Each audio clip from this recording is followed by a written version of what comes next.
Boa noite a todos. Hoje nós temos como palestrante o Mário Jorge, que todos vocês conhecem, e ele vai nos trazer o capítulo 25. É isso, Mário Jorge? Buscai e achareis. Então, a partir desse momento, eu convido o Mário Jorge a vir aqui para nos trazer os seus conhecimentos. Boa noite a todos. É uma satisfação estar aqui nessa casa novamente para poder falar um pouquinho sobre os ensinamentos da doutrina espírita. Capítulo 25, Buscai e achareis. Quando eu completasse 20 anos na Terra, os 6 amigos que haviam trabalhado por mim em nosso lar, eles iriam ao meu encontro. Eles seriam como uma espécie de resgate. Estava tudo muito bem combinado. Fui para o planeta não só prometendo fidelidade aos meus instrutores, como também devotamentos àqueles 6 amigos que tanto haviam trabalhado por mim. Na Terra, minha mãe era cristã, desde moça. Junto de meu pai, que apesar de materialista, era um homem de bem. Aos 13 anos, fiquei órfão de mãe. E aos 15, começaram para mim os primeiros chamados da esfera superior. Por essa ocasião, meu pai já havia se casado novamente. E apesar da bondade de minha madrasta, eu me colocava numa posição de falsa superioridade. Mesmo assim, ela me levou para uma casa que tinha uma excelente orientação evangélica. E em pouco tempo eu já estava dando os meus primeiros passos a serviço dos necessitados e dos sofredores. E aos 20 anos, meu pai foi arrebatado pela morte. E com essa triste ocorrência ficavam na orfandade 6 desfavorecidas crianças. A minha madrasta, ela me implorou por socorro. Mas eu simplesmente neguei os encargos redentores que me estavam destinados. Sem refletir que lançava meus credores tão generosos de nosso lar a um futuro incerto. Mais tarde, cometi uma ação menos digna e fui obrigado a casar-me pela violência. A mulher a qual me ligara tão somente por apetites inconfessáveis era uma criatura muito inferior à minha condição espiritual e atraiu para junto dela uma entidade monstruosa para tomar o papel de meu filho. Como podem ver, eu abandonei a rua 6 carinhosas crianças que, mesmo doentes, seria minha segurança, e fui para junto de uma companheira e um filho que me atormentaram até o último dia da minha existência. Quando eu voltei para cá, mal tendo completado 40 anos, corroído pela sífilis, pelo álcool e pelo desgosto, sem nada ter feito pelo meu futuro eterno. Essa é a história do Otávio, que está narrada no livro Mensageiros, psicografia de Chico Xavier.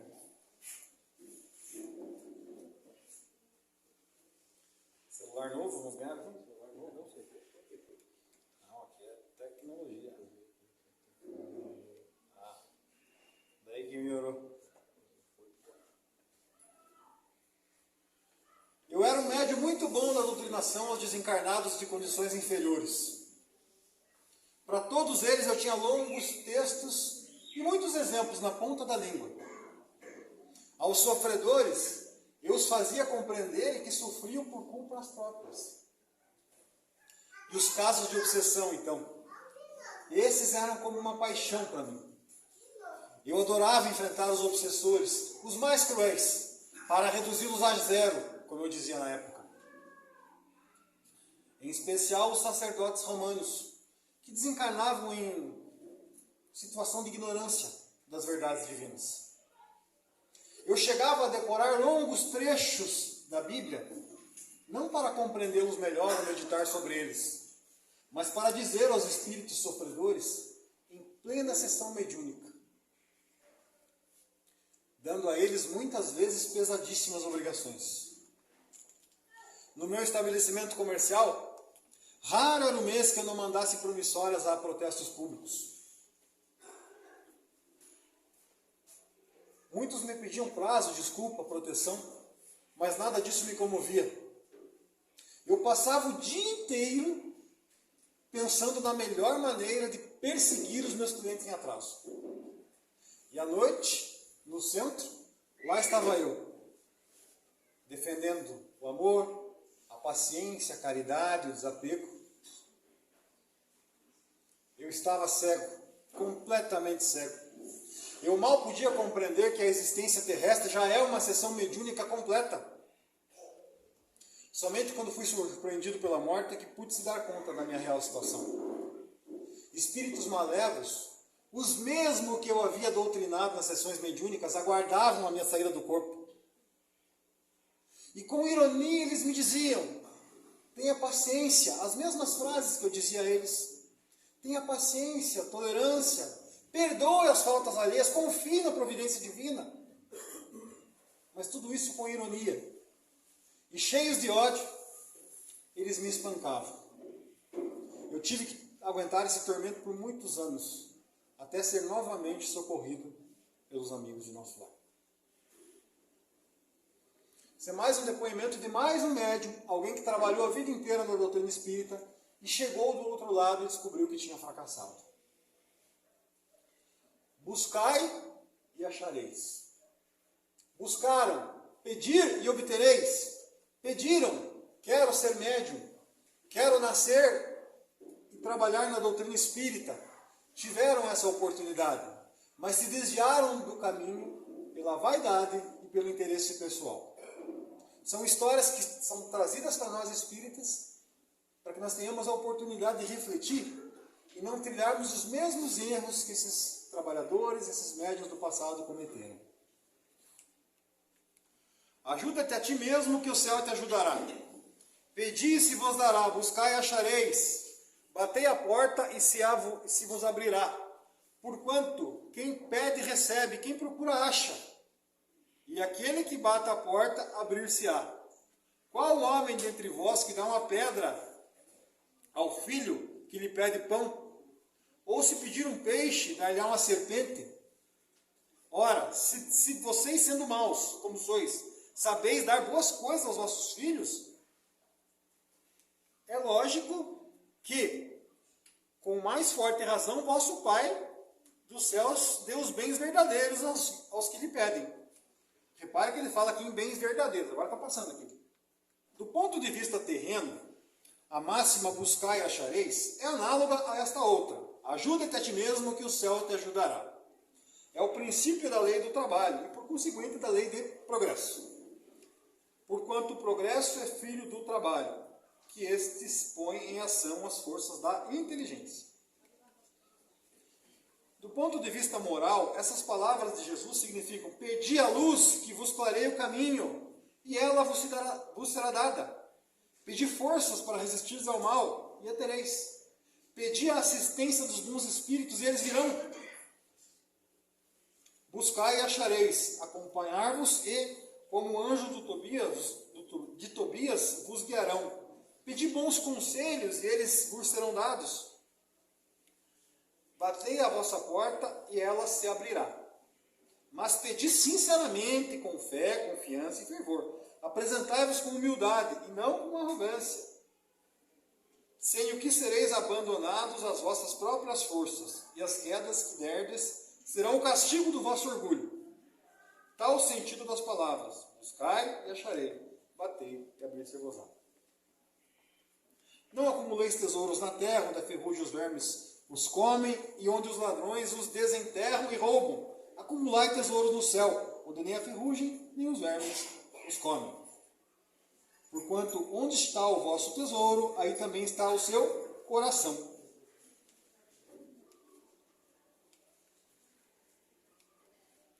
Aí Kardec comenta: não se deve, portanto, ver nessas palavras mais do que uma poética alegoria da providência, que nunca deixa ao abandono quem nela confiam, querendo todavia que esses, por seu lado, trabalhem. Se ela nem sempre acode com o auxílio material, inspira as ideias com que se encontram os meios de sair da dificuldade. Não vai cair do céu a solução, mas a inspiração para que nós busquemos a solução. Deus conhece as vossas necessidades e a elas provê, como for necessário. O homem, porém, insaciável nos seus desejos, nem sempre sabe contentar-se com o que tem. O necessário não lhe basta. Reclama o supérfluo. A providência, então, o deixa entregue a si mesmo.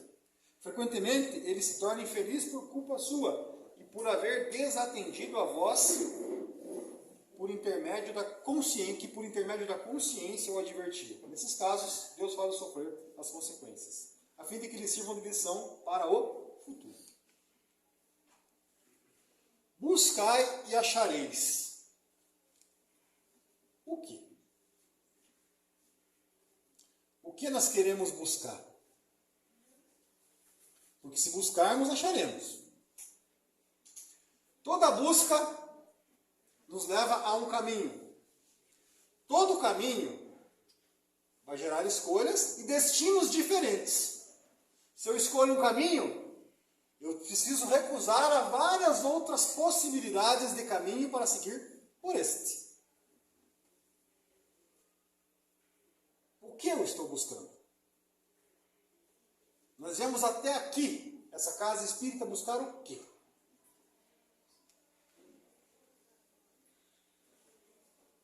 Nós temos as nossas buscas individuais, como citamos os médiuns, dando seus depoimentos aqui no início da palestra. Mas nós também temos buscas coletivas. A busca coletiva é aquela que vem através da sociedade. É aquilo que a sociedade busca e conquista para ela, às vezes para o mundo todo. No século IV, vivia em Alexandria, no Egito, Hipátia, a primeira filósofa mulher. A primeira filósofa mulher que se tem notícia. Alexandria, na época, talvez fosse o berço da cultura. A biblioteca mais famosa da história, a Biblioteca de Alexandria, que mais tarde foi incendiada. Hipátia era uma filósofa, uma professora, uma pensadora, muito além da sua época. Hipátia ou Hipácia foi uma filósofa neoplatônica do Egito Romano. Foi a primeira mulher documentada como tendo sido matemática. Como chefe da escola platônica de Alexandria, também lecionou filosofia e astronomia. Essa era Hipátia. No século IV já era o início da decadência do Império Romano. O Império Romano já não era mais útil para a humanidade. E sempre que uma sociedade que teve a missão de levar conhecimento, progresso para a humanidade, se perde na estrutura de poder que ela mesma cria, a própria providência divina se encarrega para que aquele império desmorone. De que maneira? Tirando as lideranças que vêm e fazem com que aquilo aconteça, com que as ideias aconteçam, e deixando os déspotas. E os déspotas fazem o trabalho de provocar a decadência daquela nação que foi grandiosa e se tornava agora nefasta. Mas Alexandria era um ponto fora da curva, porque estava no Egito, estava na África, não estava na Europa. Porém, a Igreja Romana já havia declarado o cristianismo como a religião oficial do Estado. Isso parece bom, né? Nosso cristianismo agora é a religião oficial do Império. Foi a pior coisa que aconteceu para o cristianismo na sua história. Porque aí começaram as deturpações e os interesses. Aí os cristãos de perseguidos passaram a perseguidores.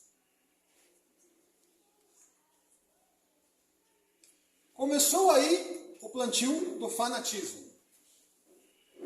O bispo de Alexandria, hoje conhecido como São Cirilo, é um santo católico. Quem foi São Cirilo? Se passar aqui, nós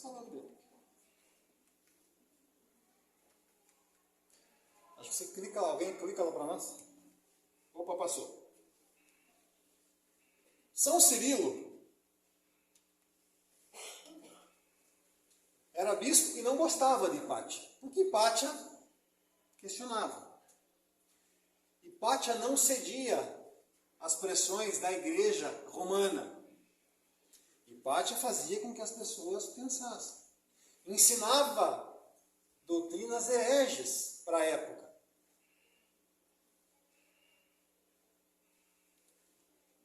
E ela foi uma das primeiras mártires, então, do contrário. Antes existiam os mártires do cristianismo, agora nós temos os mártires do cristianismo, feitos pelo cristianismo. E esse bispo, por influenciando a população da época, influenciou que Hipátia fosse linchada, esfolada viva. Ser esfolado vivo era ter a sua pele arrancada. Então, São Cirilo de Alexandria foi patriarca quando a cidade estava no auge da sua influência no poder do Império Romano. Um dos padres gregos, Cirilo escreveu extensivamente e foi protagonista nas controvérsias cristológicas no final do século IV e do século V. Foi uma figura central no primeiro concílio de Éfeso, em 431, que levou à deposição do patriarca Nestório de Constantinopla. Ele é listado entre os pais e doutores da igreja, e por sua reputação no mundo cristão é conhecido como o pilar da fé e selo de todos os pais. Entretanto, os bispos nestorianos no segundo concílio de Éfeso o declaram herético, rotulando-no como um monstro nascido e criado para a destruição da igreja. Então, dentro da própria igreja, não existe um consenso sobre São Cirilo. Para nós, espíritas, nós concordamos com a segunda opinião, porque foi esse processo que plantou a semente da Inquisição. 800 anos antes. Hoje, com uma ideia, demora para brotar. 800 anos depois, nascem as cruzadas, que mais tarde se tornariam a Inquisição, que mergulharam a humanidade na idade das trevas. Hoje existe uma narrativa, a gente chama de narrativa, que hoje nós dizemos na época o duelo, a guerra das narrativas. Cada um pega a sua mais adequada ao seu coração, por assim dizer, e acredita que aquilo seja verdade. Bem, então existe uma narrativa que diz que a Inquisição não foi isso. A Inquisição, ela foi suave, ela foi civilizatória. O Espiritismo não concorda com isso. Pelo contrário, bate muito forte na Inquisição. Tanto Kardec quanto mais tarde Emmanuel. E tem um título, um capítulo da Revista Espírita, chamado Profetas do Passado, que Kardec vai trazer o pensamento de um padre da época dele. A Inquisição já havia acabado, oficialmente, mas muitos padres queriam que a Inquisição voltasse. Então, neste mundo onde o espírito e o corpo estão unidos por um mistério indissolúvel, o castigo corporal tem sua razão espiritual de existir. Era a mentalidade dessas pessoas. É Deus que quer que se castigue o corpo. Porque o homem não tem encargo de desdobrar a criação. Ora, se em vez de queimar os escritos de Lutero, que havia feito a reforma protestante 300 anos antes, cujas cinzas caíram na Europa como uma semente, tivessem queimado o próprio Lutero, estaria salvo pelo menos por um século a reforma. Queimando Lutero, vão gritar, mas não me apego essencialmente à fogueira, desde que o erro seja suprimido em sua manifestação. De momento. O homem que disse ou escreveu que a chama de verdade. É muito para os cordeiros da anarquia, no caso, os reformadores, não balir senão a liberdade. Um homem de gênio, o mais positivo que existiu desde Maquiavel, e que absolutamente não era católico, mas ao contrário, um pouco liberal, dizia, com a brutalidade de uma decisão necessária: minha política é de matar 2 homens quando é necessário para salvar 3. Ora, matando Lutero, não são 3 homens que se salvariam a custo de 2, seriam milhares. Milhares de homens ao preço de um só. Além disto, há mais do que a economia de sangue dos homens. Há o respeito à consciência e à inteligência do gênero humano. Olha, fala como se estivesse do lado da razão. Depois, quando há um ensinamento e uma fé social, é mesmo preciso protegê-los e defendê-los sob pena de perecer um dia ou outro como sociedade. Querem destruir a sociedade. Olha, essa visão, esse medo do novo, esse medo do diferente, já vem de longa data. É o pensamento subversivo, é o pensamento que quer destruir valores, é o pensamento que quer mudar as coisas que sempre deram certo.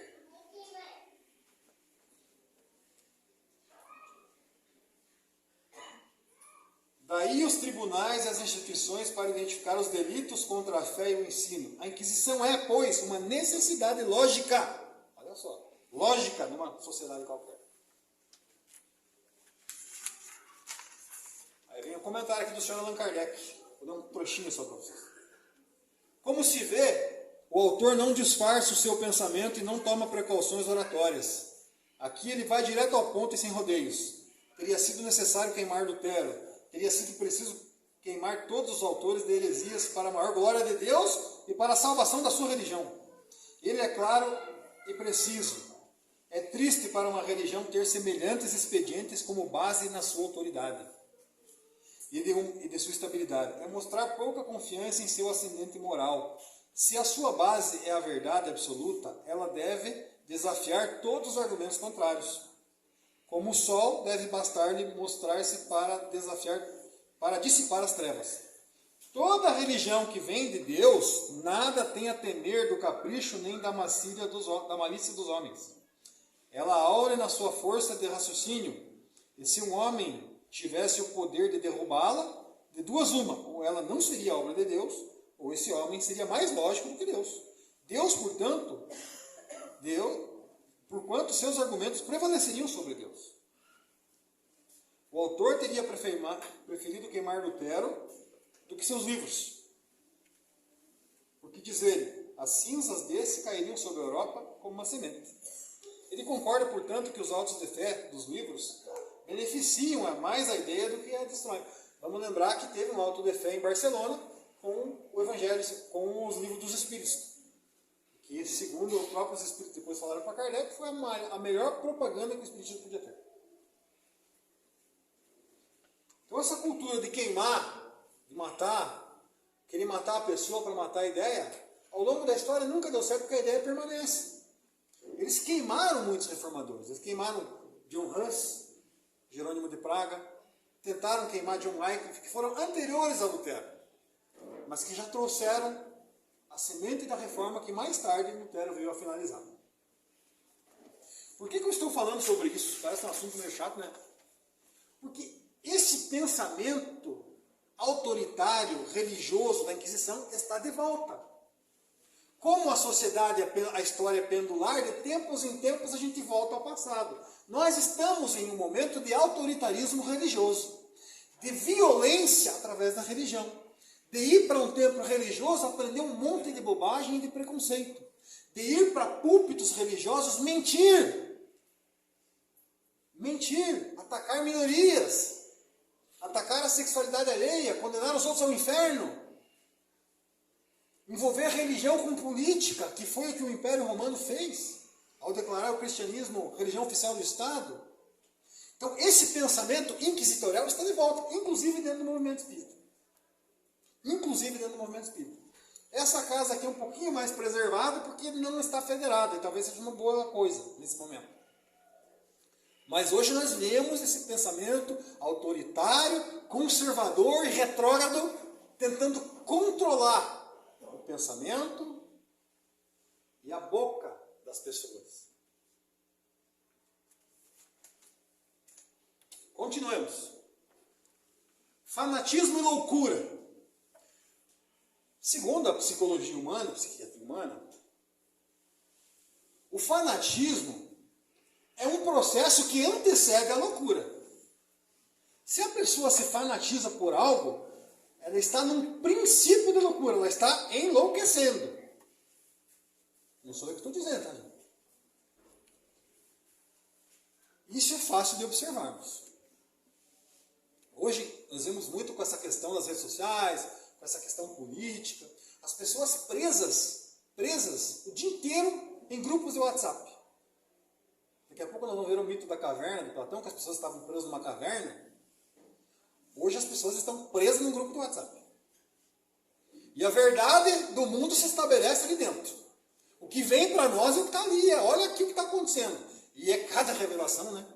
E eu acho engraçado que as pessoas acreditam naquilo e se colocam diante de algo como se tivessem tido uma revelação. O que o mínimo de raciocínio dizer, peraí, será que isso aqui não é uma bobagem? Será que isso aqui não é uma mentira? Será que isso aqui não é só uma opinião de alguém? E o que está acontecendo afinal? Tem alguma explicação espiritual para tudo isso? De 10 a 12 anos atrás, uma mensagem foi psicografada chamada Convenção Mundial no Umbral.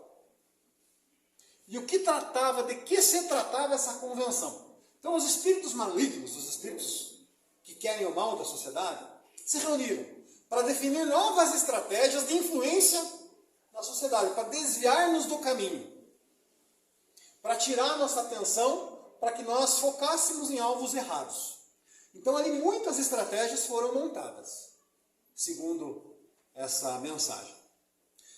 E eu tirei um trechinho dela para nós conversarmos aqui. Encham as mesinhas de centro dos lugares com revistas e jornais. Isso foi antes das redes sociais, gente, essa mensagem. Talvez já tenha que atualizar. Hein? Bombardeiem as suas mentes com notícias 24 horas por dia. Os benditos canais news. Invadam os momentos em que estão dirigindo, fazendo-os prestar atenção em cartazes chamativos. Eu não falei isso que faz nas redes sociais, né? Bombardeiem suas mentes com notícias 24 horas por dia. Não está assim hoje as pessoas o dia inteiro vendo política na internet? Grupo de WhatsApp, seja lá o que for. A minha avó, ela tem 91 anos. É uma pessoa fora de série. É aquela legítima matriarca, que era muito comum nas famílias antigas. 11 filhos, um monte de netos, e ajudou a criar todos nós, inclusive. Eu chegava na casa dela, ela num desses benditos canais de notícias 24 horas. Um desses aí que tem seu lado político. Falei, vó, por que eu vou estar assistindo isso? Ah, nós temos que se informar. Digo, vó, mas será que é informação? Será que é informação ou essas pessoas estão emitindo as opiniões delas? Ah, você fala que não é para assistir, a minha outra filha fala que não é para assistir a tal canal. Vó, não assista nenhum. Falei, a avó tem 91 anos. Não vai fazer diferença, daqui a pouco a avó não está mais aqui, deixa que a gente vai resolver. Se tiver algum problema, aí nós resolvemos, não se preocupe. Se acontecer isso que eles estão falando aí, nós vamos ficar aqui para resolver. Mas a avó não precisa se preocupar mais com isso. Volte a assistir a Boa Nova. Ela ficava o dia inteiro na Rádio Boa Nova, na Rádio Espírita. Palestras, entrevistas, música, que coisa que leva o ambiente. Ela parou de assistir a Boa Nova para ficar 24 horas sendo bombardeada com notícias. E será que é só esse tipo de notícia que tem? Tem outras notícias também, né? Tem até site, só notícia boa, razões para acreditar. Isso é um processo obsessivo. Esses dias eu falei com uma pessoa que tem esse costume, hoje as pessoas acreditam nas coisas e começam a te passar, né? E passa para você porque, olha meu Deus, olha que... Eu digo, olha, isso aqui é verdade para você, né? Eu passei isso aqui, ela é espírita, eu passei isso aqui para ela. Agora, esse negócio de notícia o dia inteiro atrás de notícia aí, isso é um processo obsessivo. Isso é para tirar o foco da sociedade e para transformar tudo num caos. E é o caos que nós estamos vivendo. Pedi e obtereis. O que nós estamos pedindo? Se eu fico 24 horas vendo notícia ruim, e crime, e corrupção, o que eu estou pedindo? Para perder a paz de espírito. para ficar com o meu cérebro conectado, tendo pesadelo com isso. Pedi e obtereis. Eu acho interessante essa coisa de relacionamento, né? Hoje já quase o número de divórcio com casamento empata já. As pessoas muitas vezes, ao pedir um relacionamento, ao idealizar um relacionamento, criam características da pessoa que elas querem encontrar, não é mesmo? Ah, eu queria uma pessoa que fosse assim, assado, que tivesse tal jeito, que fizesse tais coisas, e gostasse disso, vai criando características, né? Que me trate assim. Isso é engraçado, né? Porque será que eu estou dentro, eu que peço um relacionamento, será que eu estou dentro das características que alguém do outro lado está exigindo? Que estou exigindo, mas eu estou me tornando alguém que quer ser encontrado? Porque o mundo é feito de sincronia, não é mesmo? De afinidade. Então, o ambiente que eu frequento pode pôr alguém na minha vida. Se eu busco muito por alguns caminhos aí, pode ser que apareça alguém naquele caminho, com aquelas tendências. Uma sincronia. Eu busco e vou achar algo que esteja compatível com a minha vibração, com o meu comportamento, com a minha conduta. Pedi e obtereis. Será que vocês pediram para nascer no Brasil ou não? Vocês queriam ter nascido em outro lugar? O que a doutrina espírita fala sobre isso? O que o Chico falava? Você está no local certo, na família certa, na cidade certa, no trabalho certo. Porque a gente pediu para estar aqui. A gente pediu para estar aqui. Existe uma cultura de falar mal do Brasil, não é mesmo? De falar mal do brasileiro, que o brasileiro é isso, que no Brasil é isso, no Brasil é aquilo. Uma cultura. Ah, porque o Brasil não tem jeito, porque o brasileiro é assim. Tá, vamos lá. Questão 215 do Livro dos Espíritos. De onde vem o caráter distintivo que se observa em cada povo? Cada povo não tem uma cultura, não tem um jeito de ser, não tem um jeito de se comportar. De onde vem isso? Os espíritos também formam famílias pelas similitudes de suas tendências, mais ou menos purificadas, segundo a sua elevação. Pois bem, um povo é uma grande família em que se reúnem espíritos simpáticos. Então nós que estamos aqui neste Brasilzão velho de Deus, aqui nesta bela cidade de Itaiópolis, Santa Catarina, nós pedimos para estar aqui. Nós pedimos para nascer nessa família, nós pedimos para estar na doutrina espírita. Eu nasci numa família que já era espírita há 4 gerações. Então eu pedi para nascer nesse movimento, nesse meio. Então nós estamos aqui reunidos porque pedimos para estar aqui. Vale lembrar que o Brasil é o país do espiritismo. Nós que gostamos da doutrina espírita, temos afinidade com ela, tivéssemos nascido em outro país, dificilmente seríamos espíritas. Porque o espiritismo só tem aqui. Se tem para fora, Jorge, é brasileiro que funda. É brasileiro que foi morar nos Estados Unidos, fundou um centro espírita. É brasileiro que está na Europa, fundou um centro espírita. É brasileiro que está no Japão, fundou um centro espírita. É interessante, o Brasil é o país do espiritismo. Tem 13 mil casas espíritas filiadas, Jorge, no Brasil. Fora as não filiadas, como aqui. Então deve dar umas 20 mil no mínimo. Interessante esse dado, né?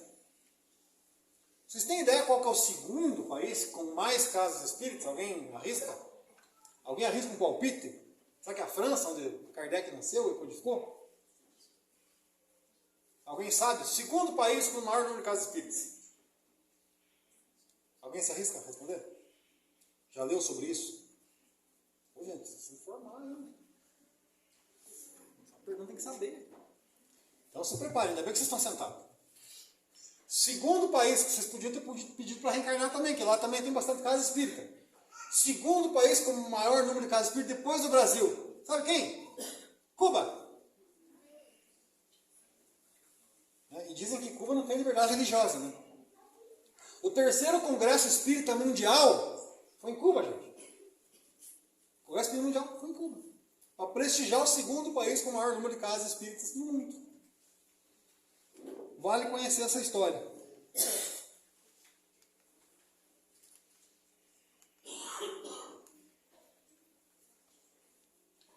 Não se serve a Deus e a mamão, nos ensinou Jesus.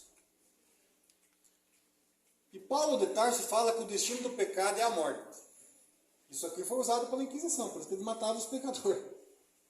Mas é a morte do pecado, não do pecador. Mas o que isso significa? Pecado, até o Jorge mudou a oração, ficou melhor, né? Ficou uma Ave Maria espírita agora. Tirou o pecado. Pecado é errar o alvo. Eu errei o alvo, eu pequei, eu errei a direção. Peguei um caminho diferente. Mas o alvo continua lá. Por que o destino do pecado é a morte? Porque tudo que é errado, equivocado na minha vida, tende a morrer, a deixar de existir, de acordo com o meu progresso evolutivo. E lá no capítulo 14, capítulo 16, item 14, fala do desprendimento dos bens terrenos. Vosso apego aos bens terrenos é um dos mais fortes entraves ao vosso adiantamento moral e espiritual. Em virtude desse desejo de aquisição, destruís as vossas faculdades afetivas, voltando-as inteiramente para as coisas da matéria. Sede sinceros, a fortuna proporciona uma felicidade sem manchas?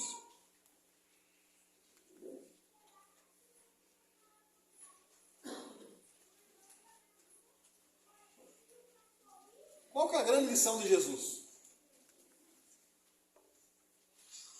Qual a grande lição de Jesus? Há todas. Há o amor, há o perdão. Grandes lições. Mas então vamos mudar a pergunta. Qual foi o assunto que mais Jesus falou? Bens terrenos. Segundo as estatísticas bíblicas, aí de quem faz estatística, Jesus falou mais de 300 vezes sobre o perdão, 200 e poucas vezes sobre amor, e mais de 2.000 vezes sobre bens terrenos, herança e outras questões. Por que Jesus direcionou tanto o seu ensinamento para esse assunto? Porque é o que mais, aqui, o vosso apego aos bens terrenos é um dos mais fortes entraves ao vosso adiantamento moral e espiritual. Porque na nossa condição espiritual, o apego ainda é uma condição do nosso espírito. É uma luta para ser desapegado. Porque a matéria ainda nos seduz. E os bens materiais tendem a nos corromper. Ainda essa semana ocorreu uma notícia que lá no Pantanal um cidadão jogou 25 milhões de agrotóxico lá numa área protegida. Inclusive daquele agente laranja que foi usado na guerra do Vietnã. Que está lá até hoje. O agente laranja fica 50 anos contaminando o local. Então, é alguém que para ganhar dinheiro que ele nunca vai gastar na vida dele, que talvez 25 milhões ele não gastasse, para ganhar mais dinheiro, vai lá e destrói todo o ecossistema, mata os animais, polui a água. Aquela água vai alimentar comunidades, vai alimentar cidades e causa uma destruição total. Por ganância. Por ganância. A propósito, nós temos agrotóxicos na nossa água aí. Você encontra essas informações em sites oficiais. Aí. Então a grande lição de Jesus foi o desapego. Se nós pegarmos grandes homens que passaram por aqui, eles nos deram uma grande lição de desapego. Pega um Mahatma Gandhi. Alguém que marcou a história. Alguém que marcou a história. E poderia ter sido diferente, porque Gandhi era um advogado formado em Harvard. Ele trabalhava para multinacionais inglesas. E quando ele foi lá e se deparou com a realidade do povo dele, viu o que estavam fazendo com o seu povo, ele disse, não, eu não quero fazer parte disso. Ele renunciou a tudo, até as roupas que ele usava, para se adequar ao povo do seu sangue e ajudar a libertar aquele povo. Pega o Chico Xavier. Enquanto encarnado, vendeu 20 milhões de livros. Olha esse número. Poderia ser milionário.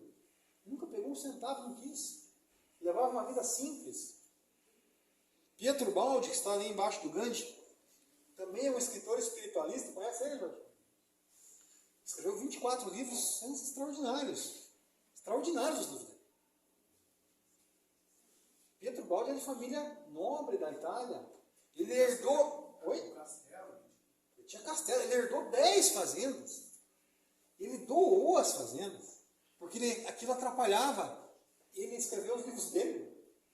Então, é uma pessoa desapegada, ele queria se dedicar à obra dele. E a questão material dava muito empenho. Madre Teresa, uma mulher extraordinária, construiu a maior obra de assistência social da história. Se espalhou pelo mundo inteiro o que ela fazia. Então a grandeza dessas pessoas e a grande virtude deles foi o desapego, que é algo que talvez nós não podemos ter a grandeza desses espíritos hoje, mas são exemplos para nós para serem seguidos, que hoje está virando modus coach, né? Que são referência, que é o que consome o nosso tempo, que nós estamos assistindo para quê? Referência de quê? De quê exatamente? O que nós estamos buscando? Vamos fazer uma experiência imaginária já para nós ir encerrando aqui. Vamos encerrando. Quem assistiu o Vingadores Ultimato, não, Guerra Infinita. O Thanos dá um estalo lá, desaparece a metade da população do universo. Vamos dizer que a gente tem o poder do Thanos. Eu vou dar um estalo aqui, vai desaparecer todos os coaches. Todos os coaches, não tem mais coach no mundo. O que muda na nossa vida amanhã? Não precisa ninguém responder, só vamos refletir. Não tem mais coach. Porque, vamos combinar, isso é uma coisa nova. A sociedade se desenvolveu sem essa gente. Vou dar outro estalo aqui, se prepare. Não vou fazer nenhum de vocês desaparecer hoje. Semana que vem não garanto. Não tem mais gari a partir de amanhã. Desapareceu todos os gari. Quantos dias leva para nós sentir falta? No máximo 2, né? O que é importante, será, para o mundo? Todos são importantes. Essa é uma conversa meio fiada. O que é realmente importante? O que é realmente real? Que faz a diferença na vida de todos nós? Para que nós estamos dando importância, afinal? E mais, o que nós estamos valorizando? Tem um outro texto aqui que eu vou recomendar. Depois, quem quiser esses textos aí, a gente pode passar, quando me pedir. Futuro do homem na Terra. Isso aqui é muito longo. E já encerrou nosso tempo. E para nós encerrarmos, tem um poema do Cornélio Pires, psicografado pelo Chico Xavier,